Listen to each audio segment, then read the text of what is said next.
going on? Welcome back to another time-lapse video. I did a little like a little Q&A thing on Instagram a few months ago. I've been meaning to post this video for a while, to be honest, but yeah, I did a Q&A thing a while back, and one of the topics that came up a few times was like dealing with creative block, and things that I might do to get past that. So yeah, I thought I'd talk to you about that on this video. This is an illustration I did last year when I was kind of in between projects, and that's when I think creative block can affect me the most, is when like it's my own thing, I'm not set a specific brief or anything like that. So yeah, I thought this would be a good backdrop for me to talk about that. So firstly, like, just to clarify, I think there's a difference between creative block and just being burnt out. I'm talking about creative block in this video, not burnout. So, when you probably just need to have a few days rest, like, don't try and apply these ideas to your burnout, or you'll probably just end up hating illustration even more, and maybe yourself as well. But yeah, one of the times that I think creative block is most apparent is when there's no set or strict brief for an illustration. So I think like the endless possibility of what you can draw can be kind of overwhelming, and a big part of the problem. You start asking yourself, is this worth investing my time into? Is this going to be better than my last drawing? Is this idea better than this idea?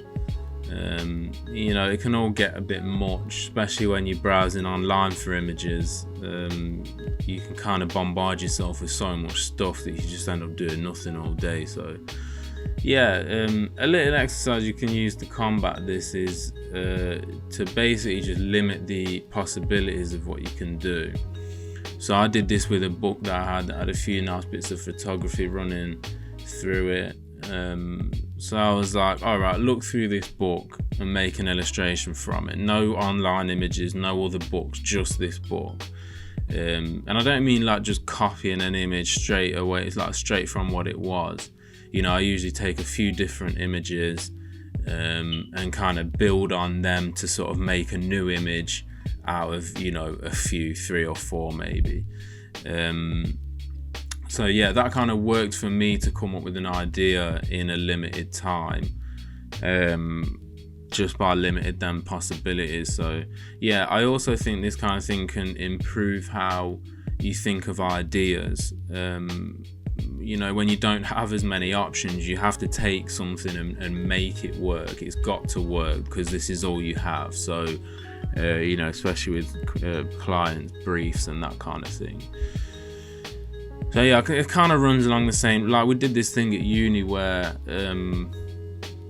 we had to draw as much as we could of an object or a scene in like 15 or 30 seconds or something. Maybe it was college, I can't really remember, but yeah, then as soon as that timer hits the end, you move on to the next drawing, next thing. So it's supposed to be, it's supposed to help with kind of choosing what marks you make. Maybe this isn't really related, I'm not sure, but it's a good way to get better at drawing. So yeah, like another way you can limit yourself when you're looking online is the best way I think to do it, is to limit the amount of time you have to find images. As I said before, you can bombard yourself with images all day and keep thinking, is this one better than this one, is this even worth doing, and all of that. So yeah, something like setting yourself like a 5-minute timer or a 10-minute timer or something, like kind of looking through Pinterest or Flickr or Google or whatever you use. I guess you could kind of set yourself like a number of images you were going to find as well, but this can kind of be a problem if you say, I'm going to collect 4 images. I mean, that could take you like 3 hours to find 4 that you like. So I feel like the timer kind of works better. You have to be strict on yourself. So yeah, set yourself like a 5-minute timer and just say like, I'll collect any images that I like in this time, and then once that's done, that's it. These are the images that I've got to use. I can't go back and find something else and just stick with it. But yeah, like this could help you with future clients as well, because sometimes the ideas won't always work. Like I've worked on commissions for people where if it was my own project, I definitely would have abandoned it a long time ago. But once you've sent off the rough, or once they give you the idea, you can't always say, you can make tweaks, and suggest what might look better, but you can't go in a completely different direction just because you don't really fancy drawing that, so it kind of helps to just keep tweaking the idea until it works, rather than just having the option to just abandon it and move on to something new. I remember when I was younger, I just had stacks and stacks of unfinished work because I just decided that I didn't like it at one point, so I just quit on it straight away, and that's kind of pointless, really. So I guess that another way to deal with things that leading on from that is to maybe try and write yourself a brief. You might not like it, but you won't always like it when you're working for other people either, so it's good to get your head around that. So write an idea down, choose your color palette and put that on there, and then you're tied to it and you got to finish it. So because I think a lot of the time creative block is just overthinking whether an idea is good enough, and that's why having the internet makes it so difficult, because of just the sheer volume, just the amount of things that you can pull from to make an illustration. Music people as well, if anybody's watching, I guess this could kind of help the same way. I'm sure some of you have seen Rhythm Roulette. That's a good series on YouTube.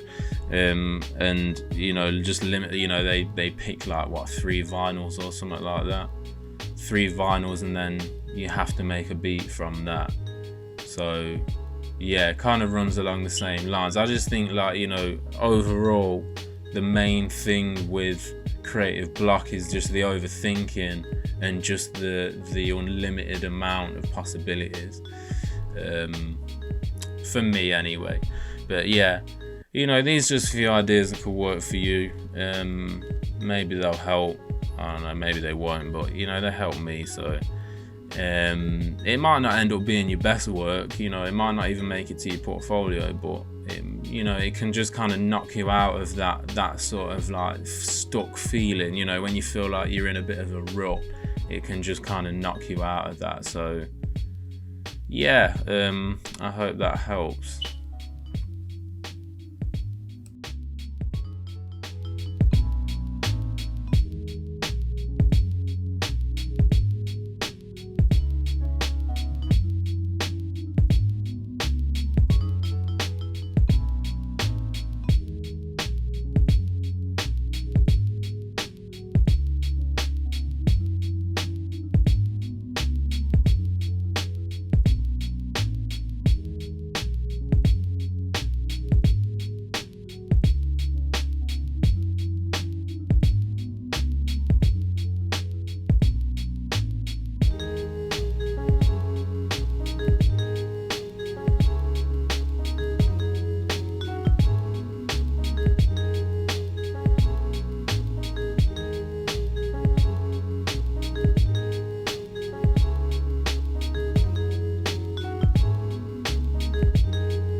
So there you go. There's the final illustration.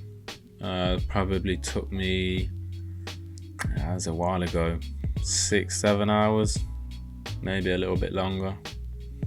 So yeah, I hope you enjoyed the video. I hope them little exercises might help you in the future. So yeah, thank you for watching, I appreciate it. If you can subscribe to the channel, like the video, and I will see you next time.